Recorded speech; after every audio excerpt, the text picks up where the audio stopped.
Tanong mo nga yung katabi mo, ay pakideclare mo, worker ka ng Lord. Ayan, hallelujah. Alam nyo, napaka-safe po nun. Kung hindi ka worker ng Lord, kaninong worker ka? Yan ang delikado, di ba? At ang pinaka-safe at ang pinaka-blessed ay maging worker ng Lord. At ang pinakamasaklap, ang pinakamagdadala ng matinding kabigatan ay maging worker ng kadiliman. Ayan. So, at ang isa pa ay maging worker ng sarili. Pero ang pinaka-pinagpala ay maging worker ng Panginoon. So, sa gabing ito, ay alamin natin ang susi. Gusto niyo pa magkaroon ng napakagaang na buhay? Hindi ko ibig sabihin walang problema.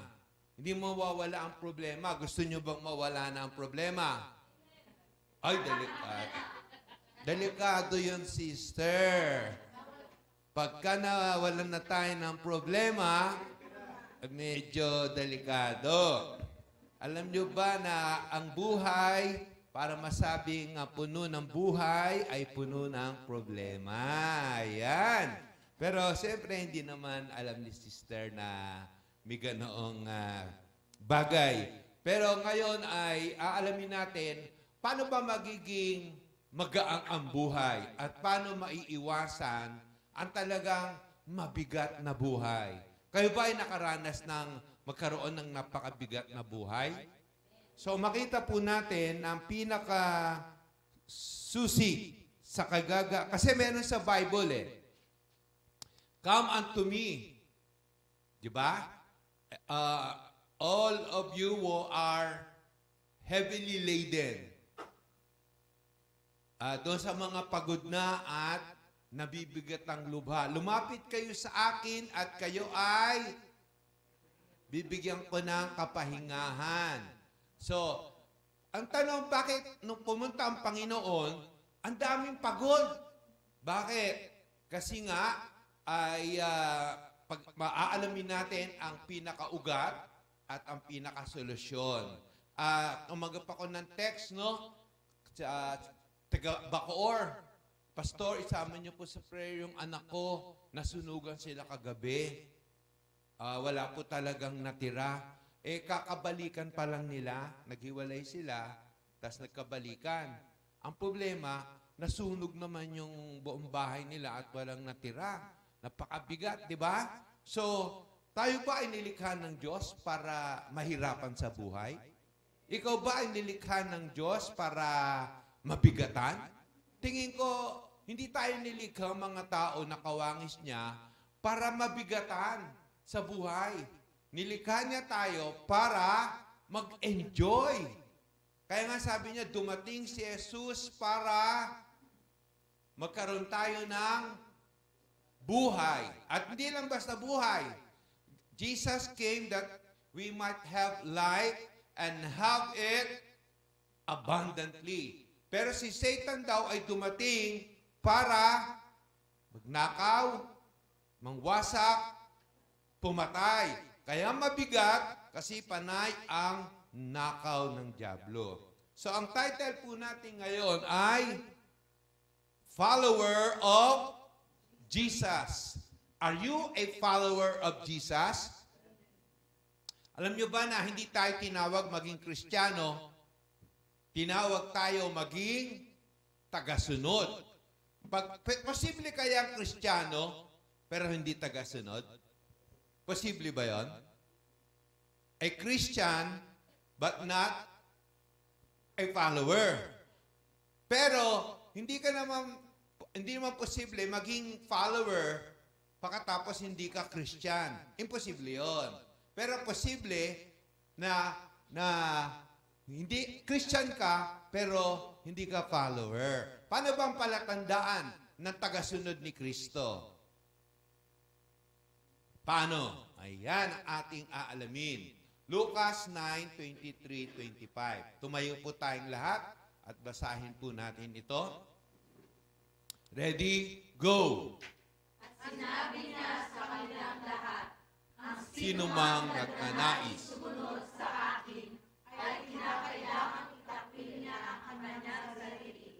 Pasanin araw-araw ang kanyang krus at sumunod sa akin. Ang naghahangad na maligtas ang kanyang buhay ay mawawalan nito. Ngunit ang mawalan ng kanyang buhay alang-alang sa akin ay magkakamit nito. Tayo manalangin. Mangusap po kayo sa amin, Panginoon, through your Holy Spirit. Open wide our eyes and touch our heart.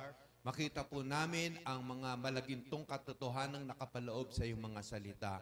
At makita namin, Panginoon, na ito ang sikreto para talagang ang buhay ay umangat ng umangat at gumaang ng gumaang.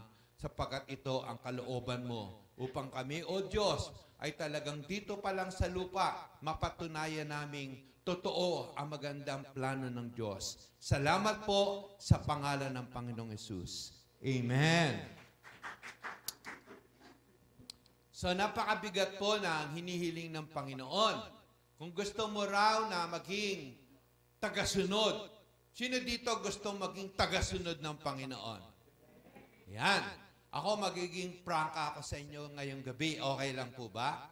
Dahil ang nagsasabi ng totoo, hindi, ano ba yung kasabihan natin? Ang nagsasabi ng tapat, nagsasama ng maluwat. Yan. So, gusto ko maging tapat sa inyo at maging totoo. Sapagkat dito ay talagang serious ang Panginoon sa paghahanap niya ng mga tagasunod. Kung talagang desire natin, kung talagang gusto natin, at talagang nagpapasya tayo, maging tagasunod ng Panginoong Hesus, eto na po, sinasabi ng Panginoon dito, kinakailangan nating itakwil. Ano ba yung salitang itakwil? Itaboy? Ano pa? Iwan? Talikuran? Ayan. I-deny? Palayasin. Wow. Sarili, lumayas ka. Ganun ba yun? So, mga kapatid, mabigat tong salitang itakwil. Yan ay pag-give up ng rights, pag-give up ng privilege. At dito po ay talagang sa madaling salita ay papatayin mo ang iyong sarili. Anong ibig sabihin papatayin? Hindi na ikaw ang nabubuhay o masusunod. Pag gusto mong magalit, pwede ba agad magalit? Pag gusto mong magmura, magmumura ka na ba kagad? Kung gusto mong magdamdam, kung gusto mong lumayas, kung gusto mong makipag-away, kung mga gusto mo, hindi mo na pwedeng gawin niya kapag nagpasya ka maging tagasunod ni Kristo. Ang tanong, madali ba yon? Ayan, hindi po madali yon. Ang sabi, itakwil ng kanyang sarili. At ito ay araw-araw na pagbubuhat ng krus. Baka kahapon nagawa natin yon. Ngayon, kailangan gawin pa rin natin yon. Na si Jesus ang masusunod at hindi na tayo. At sumunod sa akin. Ang naghahangad, na magligtas ng kanyang buhay ay mawawalan nito. Kaya gusto mo maligtas ang iyong buhay, gusto mong tulungan ang iyong buhay, actually, the more pine-preserve mo ang iyong buhay, the more nililigtas mo yung sarili mo, the more mo mawawala ito. Ngunit, kung alang-alang kay Kristo ay isusuko mo ang iyong buhay, ito ay makukuha mo. Ang tanong, ano bang buhay ang gusto mo? Ikaw, Jacqueline, ano bang klaseng buhay ang gusto mo?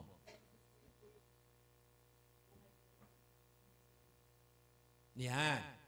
Ikaw, Ate Cynthia Rojas, ano bang klaseng buhay ang gusto mo? Buhay na masaya, malusog, buhay na puno ng yan. Sa pagbabasa ko ng Bible, nakita ko yung nasa Psalms na tayo, no? Ang sabi, mapalad daw yung may takot sa Diyos at sumusunod sa Kanya.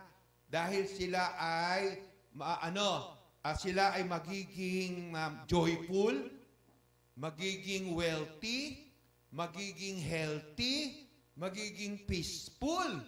Imagine healthy na, wealthy pa. Joyful na, peaceful pa.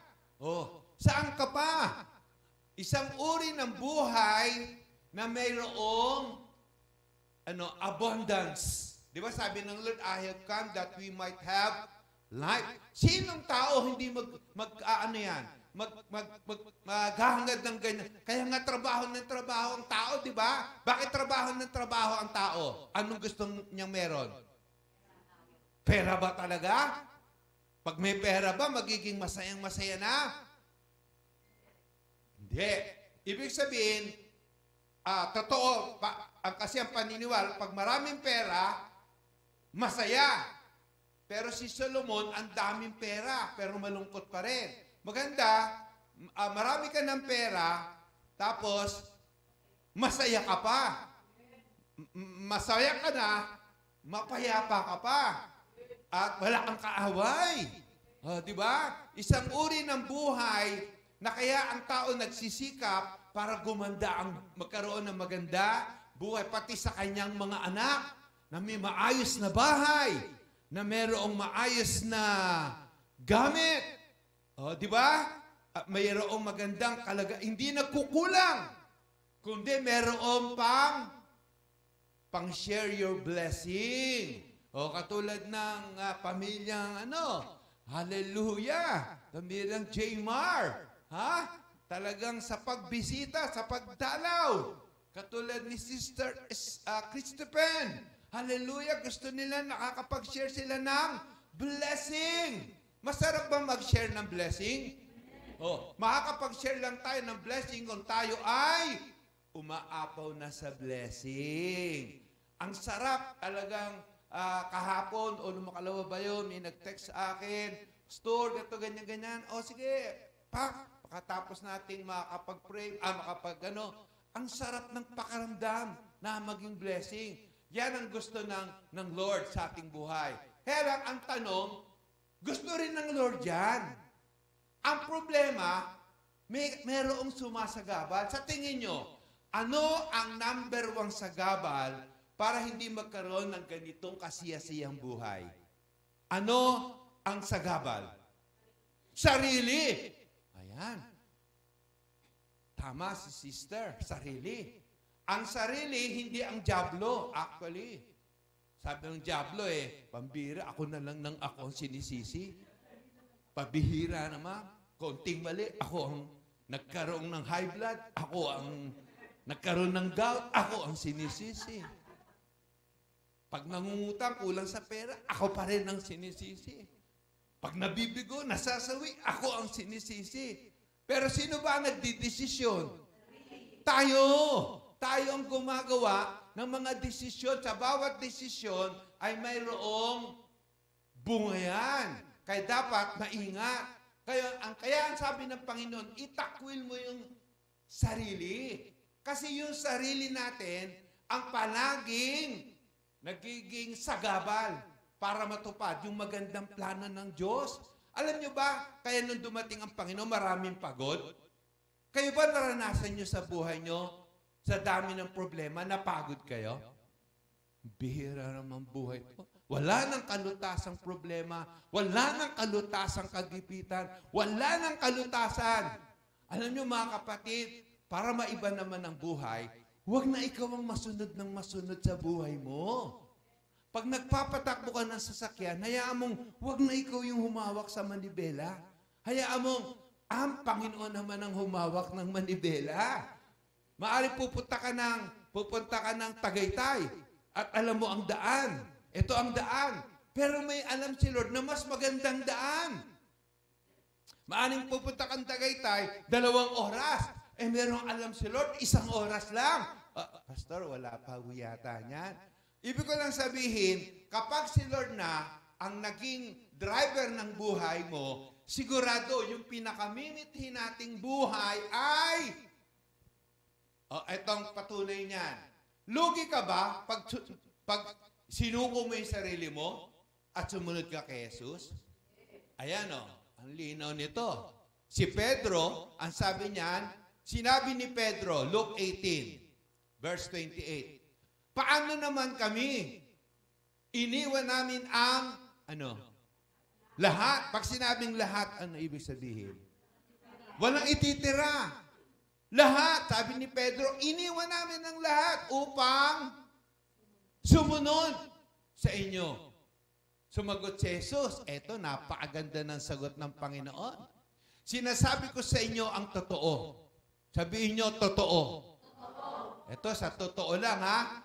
Ang sino man nag-iwan ng bahay, asawa, mga kapatid, mga magulang, at mga anak alang-alang sa kaharian ng Diyos, ay tatanggap sa panahong ito ng mas marami. Sabihin nyo nga, mas marami. Ayan. Pag tumaya ka, kumbaga sa isang tayaan, yung 50 mo, mananalo ng marami. Kaya lang, sugal yan. Wala kasiguraduhan. Pero pag itinaya mo yung buhay mo kay Jesus, ano yan? Sigurado yan. Kahit pa itaya mo lahat-lahat, wala kang lugi. Sigurado yan. Sapagkat ang sabi ng Panginoon, sa totoo lang, ay tatanggap sa panahong ito. Pag sinabi mo ng Lord, panahong ito, anong ibig sabihin?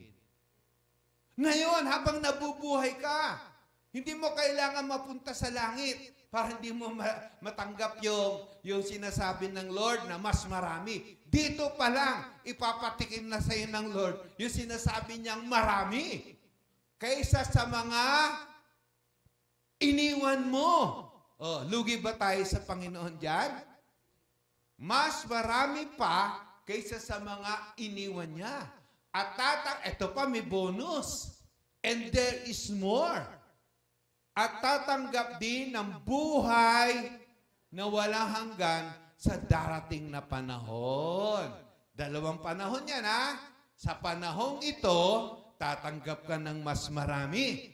Tanungin mo nga yung katabi mo, handa ka na ba? Sino dito dating walang bahay, nagkabahay na? Di ba? Sino dito dating walang sasakyan, nagkasasakyan? Dito wala pang sasakyan, gusto mo na magkaroon ng sasakyan? Hallelujah! Sino dito dating walang trabaho, may trabaho na? Dito pa lang mas maraming matatanggap mo pag seryoso kang sumunod sa Panginoong Hesus. Yan ang susi para gumaang ng gumaang ang buhay. Sa Bible, may nabasa ba kayo? Yung inaning sa bukid, hindi pa ubos, may aanihin na naman. Nabasa nyo ba yon? Hindi pa ubos yung huling inani, hinakain nyo, ine-enjoy nyo pa. Pero ito, aanin na naman. Anong mangyayari doon?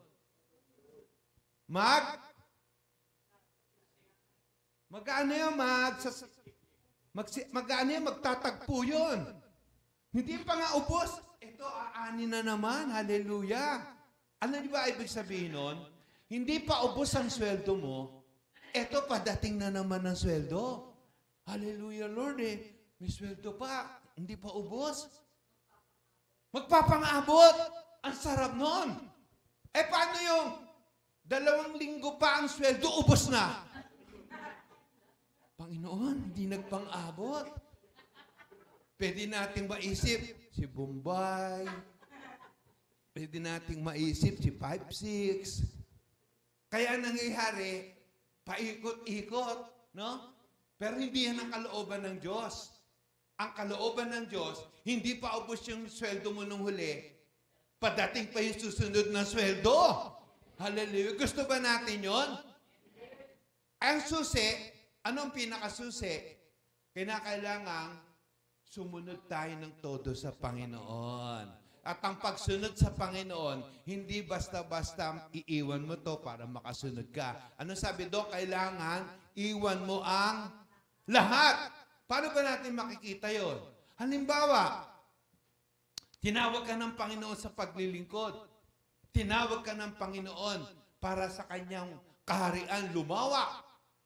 Meron kayang pipigil sa'yo para matugunan ang tawag ng Panginoon? Anak, gusto kong maglingkod ka sa akin. Lord, tali po ako sa bahay. Lord, tali po ako sa gawain. Lord, tali po ako sa trabaho. Magiging dahilan ba ang mga bagay na yan na panlupa lang, mas pagka na matay tayo, hindi natin madadala? Mga kapatid, pag tinawag ka ng Panginoon sa paglilingkod, diyan magpapasya kung handa mo bang iwan. Ito naman ang Panginoon, hindi unfair, ha? Hindi niya paiiwan sa'yo kung hindi mo kailangang iwan. Ang ipapaiwan lang sa'yo, yung magiging sagabal para hindi ka lubusang makasunod sa Panginoon. Meron ako, nalungkot ako, nanay, hindi siya makapagsimba kasi pag linggo, ang daming labahin. Talagang tad ang gawa ng labada. At kapag linggo, doon malakas ang negosyo. At kapag linggo, doon talaga maraming pagkakataon. Mga kapatid, magpasya ka. Susundin mo ba ang iyong sarili o susundin mo ang Panginoon? Merong iba talagang wala nang time magsimba. Wala nang time mag-pray. Wala nang time magbasa ng Bible. Pero punong-puno ng struggle ang kanilang buhay. Pero yung meron namang iba, balance lang. May time to work, time to go to church, time to serve the Lord. Si Manny Pacquiao yan, believe ako. Alam nyo, may time to go to church, may time to worship the Lord, nagpe-piano, nagigitara, may time to, nagse-senator pa siya, may business pa siya, tapos, nagbibilyar pa siya. Sabi ko, siguro time management lang siguro, no? Ang nakita ko dito, mga kapatid, ang sabi dito, no? Si Pedro, Lord, inano namin lahat eh. Pero, makasunod lang. At paano naman kami? Hindi papayag ang Lord na malugi ka. Gugustuhin ng Panginoon sa buhay mo, marami ang maakit na maging tagasunod niya sa pamamagitan ng makikitang pagkilos sa iyo ng Diyos. Madali ba maging tagasunod ni Jesus? Ito ang pinakasikreto, hindi mag-struggle, kundi total surrender. Sa ngayon, meron bang pinapasuko sa iyo ang Panginoon? Meron bang pinapag-give up? Baka meron kang hindi mananampalatayang girlfriend or boyfriend. Ayan. Baka meron kang secret na pinapag-give up sa iyo ng Panginoon. Kailangan isurrender mo na yon. May mga bagay na sa tingin mo, pumipigil sa iyo para lubusang makasunod sa Panginoon. At parang alam nyo ba, hindi madali yan. Lahat ng magsiseryosong sumunod sa Panginoon, hindi makakaiwas dito. Brokenness. Sabihin natin brokenness. Alam nyo ba, lahat tayo ay dadaan sa pagbe-break ng Lord. Ang isa sa mga nakaranas nito ay si Jacob. Noong si Jacob, na kanilang ninunoy ay nasa tiyan pa lamang ng kanyang ina. Nais na niyang lampasan ang kanyang kakambal. Nasa tiyan pa lang nag-i-struggle ng manguna. Nasa tiyan pa lang, nag-i-struggle ng ma-promote. Nasa tiyan pa lang, nag-i-struggle niya siya sa buhay. At nung lumaki na siya, nakipagbuno siya sa Diyos sa pamamagitan ng anghel. At nagtagumpay siya. Bakit siya nakipagbuno? Umiiyak siya habang nagmamakaawang pagpalain siya ng anghel. Sino dito gusto ng blessing? Lahat tayo, no? Gusto natin ng blessing. Ngayon, ang hinihingi niya, kaya ayaw niyang bitawan yung anghel, kipag-wrestle siya eh. At sa kanyang pakikipag-wrestle, iisa lang yung hinihingi niya, Lord, pagpalain mo ko. Gusto kong magkaroon ng magandang buhay. Gusto kong magkaroon ng magaang na buhay. Gusto kong magkaroon ng buhay na puno ng nakagalaang kapayapaan, maging wealthy, maging healthy, maging joyful, and peaceful. At umiiyak siya para ibigay sa kanya yon. Alam niyo ba kung anong ginawa bago binigay kay Jacob yon? Wala niyo, anong ginawa muna kay Jacob? Binalian siya. Saan siya binalian? Sa pinakamatigas na bahagi ng katawan ng tao. Sa balakang. Bago nirelease yung blessing, binalian mo na siya. Tayo ba ay gustong-gustong mapagpala ng Panginoon? Darating ang time, pag sobra na yung tigas ng ulo natin, na para bang mas marunong pa tayo sa Diyos. Alam niyo ba, ang Diyos hindi makakilos. Sa palagay niyo, bakit hindi masyadong makakilos ang Diyos sa isang taong gustong-gusto niyang pagpalain? Dahil ba sa kanyang karunungan? Bakit hindi masyadong makakilos ang Diyos sa isang tao? Alam niyo ba, ang tao, hindi masyadong makakilos, maibuhos ng Diyos ang matinding problema, hindi dahil siya ay hindi siya nakapag-aral, mababa ang pinag-aralan niya. Hindi. Sobrang talino at lakas ng tao na puno siya ng sariling diskarte. Kaya ko to. Magagawa ko to. Kaya tingnan nyo, marami sa mundo hindi masyadong nagde-devotion. Bakit? Kaya ko to eh. Kaya hindi, karamihan sa mga nakapwesto sa gobyerno, nakapwesto sa negosyo, karamihan na hindi naman lahat. Karamihan nakapwesto sa kapulisan, sa kasundaluhan, kaya ko to. Hindi ko kailangan mag-daily devotion. Ang nakakalungkot niyan, pag ito ay mangyayari sa mga anak ng Diyos. Kaya pakitanong nga yung katabi mo, nagde-devotion ka ba?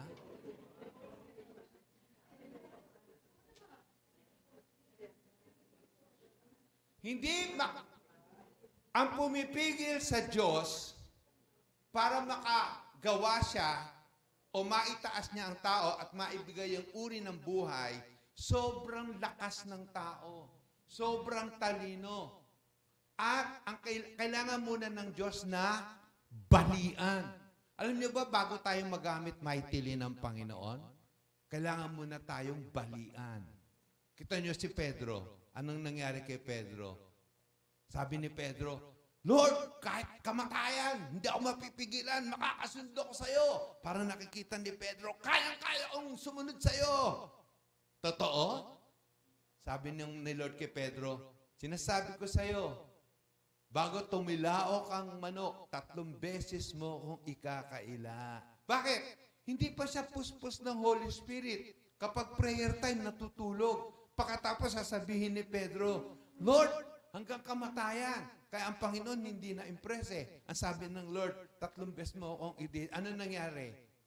Ayun nga, 3 beses niya, hindi ko kilala yan. Sumpaman, hindi ko yan kilala. Ayun, tumilaok yung manok. Mga kapatid, ang pinaka-best na magagamit ng Lord, kung saan makakagawa siya ng tindi, kailangang na-break. Kaya yung mga tao na punong-puno ng kahinaan, gustong-gusto ng Panginoon yan. Meron ka bang kahinaan? Meron ka bang limitasyon? Ay, hindi ako Hindi ako masyado nakapag-aral, hindi mataas ang pinag-aralan. Ay, mahina ako. Yun ang gustong-gusto ng Panginoon. Kaya nang dumating siya, sino pinili ng Panginoon? Mga mangingisda. Ano pa? Mga very ordinary. Si Pedro, di ba sabi sa Acts, hindi nakapag-aral, unschooled, unlearned.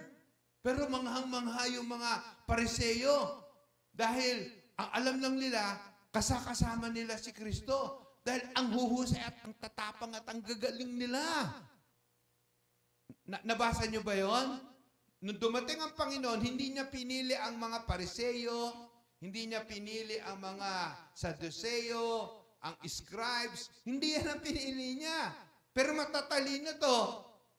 Hulaan niyo, sino ang medyo mataas ang pinag-aralan sa 12 pinili ng Diyos? Si Lucas, wala pa si Lucas noon.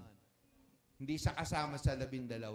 Sa 12, sino yung masasabi nating pinakamatalino, pinakamataas ang pinag-aral? Mateo daw? Hulaan nyo. Hindi si Mateo. Ayon to sa sa na-research ng mga scholar na nabasa ko lang. Si Pablo, hindi siya kasama sa 12. Sa 12, ang pinakamatalino do at posibleng pinakamataas na pinag-aralan. Alam nyo sino? Si Judas. Kaya nga pinagkatiwala sa kanya ang pagiging treasurer. Kaya delikadong pumili ng matalino. Delikadong pumili ng magaling. Pag napili ko kayong matalino, napili tayo ng Lord matalino, kawawa ang leader. Kawawa ako. Kasi pag ikaw matalino, ikaw magaling, mai-insecure ako sa'yo. Baka ito na ang tawaging pastor. Pero gusto ko yon. Gusto ko yon. Kasi mas mapapahinga na ako. Mas makakaluwag, makakagahan na ako. Pero ang problema, magkikreate yun ng division. Magkikreate yun ng paghihina ng church. Delikadong kumuha. Kaya nga sa Bible sabi, huwag kang basta mag-a-appoint ng worker. Huwag kang basta mag-a-appoint ng leader. Kailangan i-test nyo muna. Alam nyo sa Karate Kid, sabi nung ni Karate Kid, doon sa magaling na teacher, gusto ko pong matuto mag-karate. Katulad nyo, nakita ko kayo kung paano nyo pinagkakarate yung mga nagbubuli sa akin. Gusto mo talaga? Opo, gusto ko talagang matuto. Kumuha ka ng walis. Bakit ho? Kumuha ka ng walis. Magwalis ka. Sige po, magwalis siya, di ba? Pagkatapos, kumuha ka ng paintbrush. Mag-brush ka pa ganyan. Tapos, ano pa po? Kumuha ka ng bunot. Kita mo yung malawak na sahig, bunutin mo. Ha? Gusto ko maging karate kid. Bakit? Janitor. Meron pa isa sa church. Ang sabi, tingin ko po, kayang-kaya kong gawin ang ginagawin niyo. Tumayo sa hanapan at mag-preach. Gusto ko po maging preacher katulad niyo. Ganun ba? O sige, pumunta ka sa banyo, lunisin mo yung kubeta. Hindi po, janitor ina-applyan ko. Pagiging preacher. Kumuha ka nga ng eskoba. Barado, eksakto yung kubeta natin. Tanggalin mo yung bara. Alam nyo yung wisdom doon? Kinakailangan mo nang ibaba. Alam nyo yung mga kabiguan? Nakaranas na ba kayo ng kasawian, kabiguan, kamalian? Inalaw talaga ng Lord yun. Para maging prosesyon, para baliin yung ating self-confidence, yung ating self-reliance, para yung total dependence natin, hindi na sa sarili, kundi sa kapangyarihan ng Diyos na buhay.